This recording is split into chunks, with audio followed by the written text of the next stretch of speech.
Hi everyone, and welcome to this screencast to show you how to navigate the PARCC testing wizard.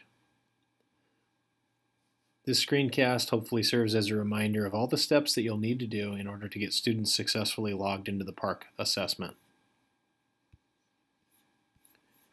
Everything associated with PARCC is going to start at our station website.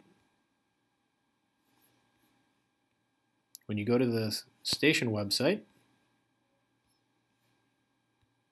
you're going to want to make sure that you're logged in under School Wires. You'll know because you'll have a staff link. I'm not currently logged in, so I'm going to click the Sign In button.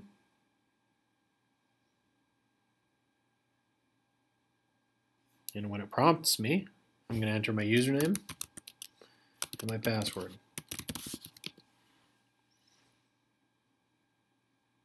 Once you're logged into the station website, you'll be able to access your rosters under the staff links and under the link called PARCC Teacher Sandbox. This link is called Sandbox, but we will retitle this with the live site when that's made available. You know you're in the sandbox when you see that it's brown, and you'll know you're in the live site when you see that it's blue. The first step is to sign in. Many of you, like me, will have had the web browser you work with remember your password and you won't need to re-enter it. If you don't know your password, you can request it, or you can talk to Layla. After you log in, you'll be brought to a dashboard that looks like this. The first thing you need to do is check and see that you are logged in to the appropriate test. In this case, I am. The PARCC Spring Performance-Based Assessment for 2015. If this is wrong, you can pull it down and select another option. The only application teachers need to really understand on this website is under Testing. Under the Testing tab, the last link is called Students in Sessions. When you click on that, you'll be brought to this screen. And there's a lot on this screen, but you don't need all of it. When you come to this screen, go ahead and type in your name. In this instance, I'm going to use Kevin Bauer as an example. Kevin's going to want to open up his ELA test, and Kevin is going to want to open up, by typing in his last name, also his math test. Now, Kevin's got his ELA test stopped and his math test currently going on. If he wanted to restart his English Language Arts test, it would turn this dot green, meaning that it's an active test. All tests have been opened for you, so you should not have to start any of your tests. However, if you see that you have a red dot instead of a green dot, and you're anticipating students are going to be logging in and testing, be sure you open up and start the test. Now let's say, for instance, Kevin also has students coming from Ray Delatorre's first period class. Kevin should also open those so that he can view and monitor student tests within Ray's first period class.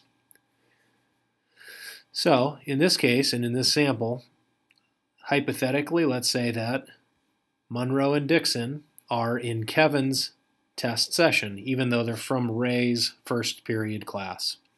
Kevin can view them by clicking on Ray's class, or he can just view all students in his class by clicking on Combined View.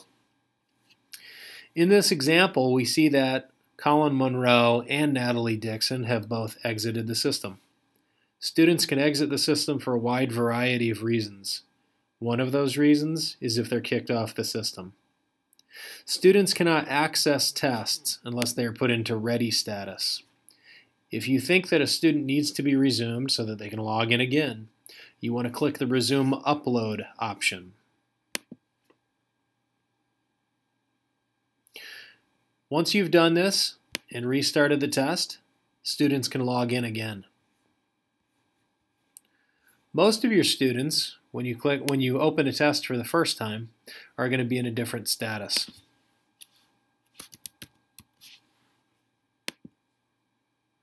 If we look at Betsy's list, it was never opened, and all students are pending in ready status. When you look at your real dashboard on the first day of testing, you're going to see students that are all ready. Remember, gray is good and you want to have them all ready for the test.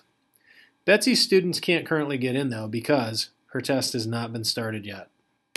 When Betsy starts the test, her dot turns green, her students are ready, and she'll see them as they log in go into testing status.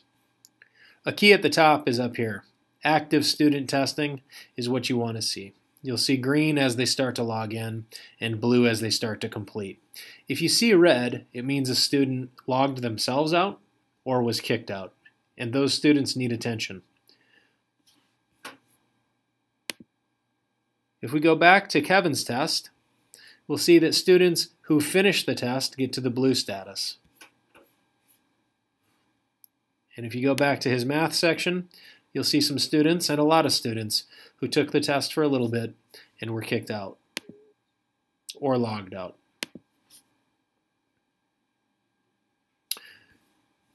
Resuming students is something everybody's going to have to do in between tests. So after students exit and are getting prepared for their next test, you want to resume all of these.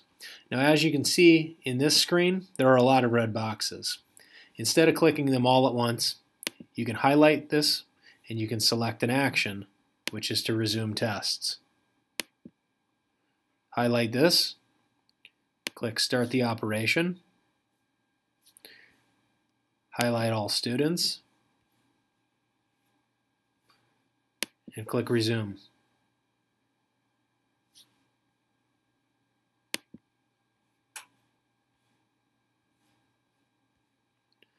After this action has taken place, which it just did, we'll exit the tasks and we'll look back at Kevin's list, which is now which all says Resume Upload. And we can do this because we're in the sandbox and it doesn't have any effect. Now, Kevin can still see that he's got 4 students who were not resumed. Where are they? They're on page 2. On page 2, you'll see that there are 4 students that didn't make it onto page 1 because this only displays 25. You can prevent that by displaying more, or you can just go through. And again, just like before, we can do this one at a time, or we can do this in mass.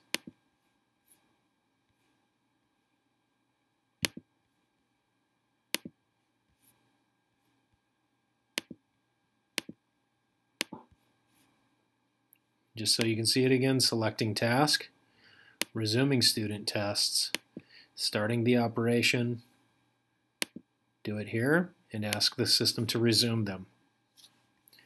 Watching the status, we see that it worked, and we can exit our tasks. Now Kevin's students are all ready to resume their test, and when they try to log in, they'll be able to. When done with testing, there's no need to stop. There's no need to do anything. Students' tests will be stopped for you. And if you have any advanced problems in terms of how to coordinate these tests or how to problem solve, please be sure to ask for help. Students have been well trained in how to solve a lot of their own issues, so keep that in mind and try to solve problems on site. If you need help, we're a call away or out in the hallway. Hopefully this tutorial helped you as you get prepared for the official tests coming up.